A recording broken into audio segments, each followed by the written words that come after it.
வானில் அரிய வகை முழு சந்திர கிரகணம் தென்பட உள்ளதாக அறிவிக்கப்பட்டுள்ளது. இந்த முழு சந்திர கிரகணம் இந்த மாதம் 7ஆம் தேதி தென்பட உள்ளதாக விஞ்ஞானிகள் அறிவித்திருக்கிறாங்க. இந்த முழு சந்திர கிரகணம் தான் இந்த ஆண்டின் இறுதி சந்திர கிரகணம் அப்படின்னு சொல்லியிருக்கிறாங்க. இரத்த நிலவு என்று அழைக்கப்படக்கூடிய இந்த முழு சந்திர கிரகணம் 82 நிமிடங்கள் வானில் தென்படும் சொல்லியிருக்கிறாங்க. இந்த அற்புதமான நிகழ்வை இலங்கையின் பல்வேறு பகுதிகளிலிருந்து மக்களால் பார்வையிட முடியும்னு கொழும்பு பல்கலைக்கழகத்தின் இயற்பியல் துறை தலைவரும் வானியல் மற்றும் விண்வெளி அறிவியல் துறையின் பணிப்பாளருமான பேராசிரியர் சந்தன ஜெயரத்ன தெரிவித்திருக்கிறார்.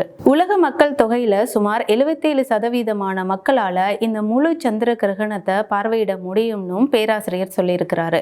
இதே நேரம் சில பகுதிகளில் இருந்து பார்வையிடக்கூடிய பல கிரகணங்களை போல் இல்லாமல் இந்த முழு சந்திர கிரகணம் பல்வேறு பகுதிகளில், அதாவது ஆசியா, ஆப்பிரிக்கா, ஐரோப்பா மற்றும் ஆஸ்திரேலியா போன்ற பல பகுதிகளில் இருந்து இந்த முழு சந்திர கிரகணத்தை மக்களால் பார்வையிட முடியும்னு பேராசிரியர் தெரிவித்திருக்கிறாரு.